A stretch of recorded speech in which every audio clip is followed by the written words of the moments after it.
ലോകമെമ്പാടുമുള്ള സീരീസ് ആരാധകരെ പിടിച്ചുകുലുക്കിയ ഒരു നെറ്റ്ഫ്ലിക്സ് സീരീസാണ് ലാ കാസ ഡി പാപ്പേൽ അഥവാ മണി ഹെസ്റ്റ് എന്ന സ്പാനിഷ് സീരീസ്. അതിൻ്റെ ക്രിയേറ്റർ അലൈസ് പീന ഈ സീരീസ് ഉണ്ടാക്കിയപ്പോൾ അതൊരു 15 എപ്പിസോഡുകൾ മാത്രമുള്ളൊരു മിനി സീരീസ് ആയിരുന്നു. എന്നാൽ അന്ന് അതിന് വേണ്ടത്ര പ്രേക്ഷക ശ്രദ്ധ കിട്ടിയില്ല. മെയ് 2017 മുതൽ നവംബർ 2017 വരെ സ്പാനിഷ് നെറ്റ്വർക്കായ ആൻറ്റിന 3യിലാണ് ടെലികാസ്റ്റ് ചെയ്തത്. ആ വർഷത്തിൻ്റെ അവസാനം നെറ്റ്ഫ്ലിക്സ് മണി ഹെസ്റ്റിൻ്റെ ഗ്ലോബൽ റൈറ്റ്സ് വാങ്ങുകയും അതിന് 22 എപ്പിസോഡുകളാക്കി വീണ്ടും കട്ട് ചെയ്ത് 2 സീസണാക്കി ടെലികാസ്റ്റ് ചെയ്തു. നെറ്റ്ഫ്ലിക്സ് മണി ഹെസ്റ്റിന് ഉണ്ടാക്കി കൊടുത്ത മൈലേജ് ചില്ലറയൊന്നുമല്ല. ഒരു ലഹരി പോലെ മണി ഹെസ്റ്റ് ലോകമെമ്പാടുമുള്ള സീരീസ് പ്രേമികളെ എത്തി. അതുപോലൊരു തീമിൻ്റെ പൊട്ടൻഷ്യൽ മനസ്സിലാക്കിയ നെറ്റ്ഫ്ലിക്സ് പിന്നെയും 8 വീതം എപ്പിസോഡുകൾ അടങ്ങിയ 2 സീസൺ കൂടി അനൗൺസ് ചെയ്തു. അങ്ങനെ ഒരു മിനി സീരീസായി ഒതുങ്ങേണ്ട മണി ഹെസ്റ്റിനെ നെറ്റ്ഫ്ലിക്സ് 4 സീസണുള്ള ഒരു സീരീസാക്കി മാറ്റി. എന്നാൽ ചിലയിടങ്ങളിൽ നെറ്റ്ഫ്ലിക്സിന് പിഴച്ചു. ലാഭം മാത്രമാണ് ലക്ഷ്യമെങ്കിൽ നെറ്റ്ഫ്ലിക്സ് ഈ പിഴവുകൾ കാര്യമാക്കില്ല. എന്നാൽ ഈ സീരീസിനെ ഇഷ്ടപ്പെടുന്ന ഒരാൾക്ക് ഈ പോരായ്മകൾ വലുതാണ്. കഥയിലേക്ക് വന്നാൽ 2 സീസണിലുള്ള ഒറിജിനൽ സ്ക്രീൻ പ്ലേ മാത്രമേ കയ്യിലുള്ളൂ. അത് എടുത്തു തീർന്നു. ഇനിയും 2 എന്ന് പറഞ്ഞാൽ സ്വാഭാവികമായും തട്ടിക്കൂട്ടേണ്ടി വരും. ഫാൻ ഫേവറേറ്റ് ആയ ബെർലിനെ തിരികെ കൊണ്ടുവന്നത് പോലും ഒരു മാർക്കറ്റിംഗ് ടെക്നിക്കാണ്. അതുകൊണ്ട് തന്നെ 3rd സീസണ് നല്ല ഹൈപ്പും കിട്ടി. അതിനുവേണ്ടി പ്ലോട്ട് തന്നെ മാറ്റി. അത് സീരീസിൽ ഉടനീളം മുഴച്ചു നിൽക്കുന്നുണ്ട്. പോരാത്തതിന് സീരീസിൻ്റെ ലെങ്ത് കൂട്ടാനായി അനാവശ്യ ഫോർമുലകളും തള്ളിക്കയറ്റിയിട്ടുണ്ട്.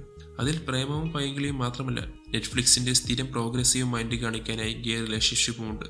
പലപ്പോഴും സീരീസ് കാണുമ്പോൾ ഇവർ കക്കാൻ തന്നെ വന്നതാണോ എന്ന് തോന്നിപ്പോയാൽ തെറ്റ് പറയാനാകില്ല.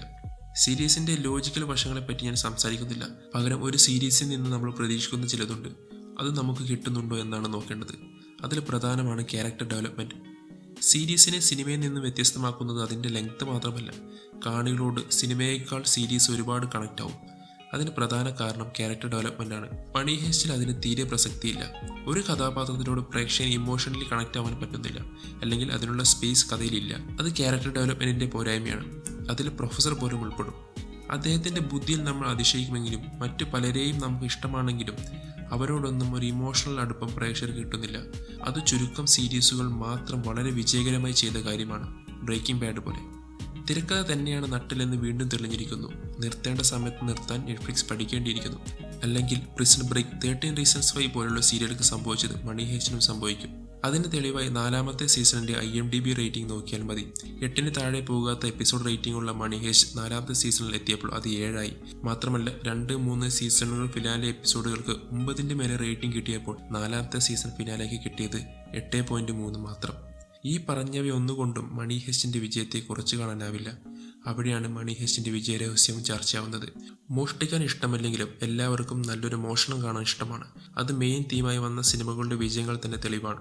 ഹോളിവുഡിൽ Italian job, ocean series, now you see me, fast and furious series, ഇവിടെ ധൂം, മങ്കാത്ത പോലെയുള്ള സിനിമകൾ, മലയാളത്തിൽ കളിക്കളം മുതൽ ഇങ്ങോട്ട് ഒരുപാട് ചെറിയ സിനിമകൾ. ഈ സിനിമകളുടെ എല്ലാം യൂണീക്ക് സെല്ലിംഗ് പോയിന്റ് ഒന്നാണ്: നമ്മൾ നിൽക്കുന്നത് കള്ളൻ്റെ കൂടെയാണ്. അത് ഓഷ്യൻ 11 ആയാലും ശരി, വിശ്വമാധവനായാലും ശരി. ഈ ലോക പ്രതിഭാസത്തെ നല്ലൊരു തിരക്കഥയുടെ ബലത്തിൽ വാർത്തെടുത്താണ് മണി ഹെസ്റ്റ്. അതിലേക്ക് ത്രില്ലിംഗ് എലമെന്റ്സ് ചേർത്ത് കൊടുത്തു. ബുദ്ധിരാക്ഷസനായ പ്രൊഫസറും അയാളുടെ മാസ്റ്റർ പ്ലാനും, സ്ഥലങ്ങളുടെ പേരുമായി അയാളുടെ കൂട്ടാളികൾ, മോഷ്ടിക്കുന്നതോ ഇതുവരെയുള്ളതിൽ വെച്ച് ഏറ്റവും വലിയ തുക, കൂടാതെ ഇഷ്ടം പോലെ തോക്കും ബോംബും ചുവന്ന ഡ്രസ്സും ടെലിമാസ്കും. ഏത് തരം ആൾക്കാരെ ത്രില്ലടിപ്പിക്കുന്ന ഒരു സ്റ്റോറി ലൈനും സീരീസിനുണ്ട്.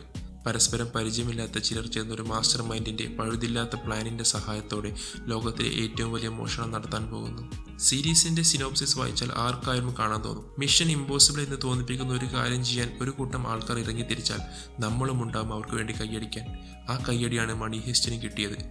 മണി ഹെസ്റ്റിൻ്റെ ഫോർമുല സിമ്പിളാണ്, ഏറ്റവും എഫക്റ്റീവും. ആൾക്കാർക്ക് ഇഷ്ടമുള്ളത് കൊടുക്കുക.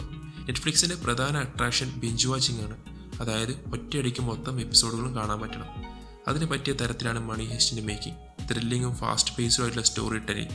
ഓരോ എപ്പിസോഡിൻ്റെ അവസാനവും ഒരു ക്ലിഫ് ഹാങ്ങർ ഇട്ട് പ്രേക്ഷകരെ അടുത്ത എപ്പിസോഡ് കാണാൻ പ്രേരിപ്പിക്കുന്നു. പിന്നെ ആവശ്യത്തിലധികം ഗൺ ഫൈറ്റ്, മാസ് സീനുകൾ, മെക്സിക്കൻ സ്റ്റാൻഡ് ഓഫ്, വീര്യം കൂട്ടാൻ ബെല്ലാച്ചാവ് പോലൊരു വിപ്ലവ ഗാനവും. ചിന്തിക്കാൻ സമയം കൊടുക്കാതെ എപ്പോഴും ഒരു എഡ്ജ് ഓഫ് ദി സീറ്റിൽ പ്രേക്ഷകരെ നിർത്താൻ സീരീസിന് കഴിയുന്നുണ്ട്. അതുകൊണ്ട് തന്നെ പല ലൂപ്പ് ഹോൾസും മറികടക്കാൻ സാധിക്കുന്നു. ഒരു സാധാരണ പ്രേക്ഷകനെ സംതൃപ്തിപ്പെടുത്താനുള്ളതൊക്കെയുണ്ട് ഈ പറഞ്ഞവ. അതെല്ലാം നല്ല വൃത്തിക്ക് കൊടുക്കാൻ കഴിഞ്ഞാൽ ഇനിയും കാത്തിരിക്കാൻ മണി ഹെസ്റ്റിന് പ്രേക്ഷകരുണ്ടാവും. നെറ്റ്ഫ്ലിക്സിന് അതിന് കഴിയുമോ എന്ന് നോക്കാം.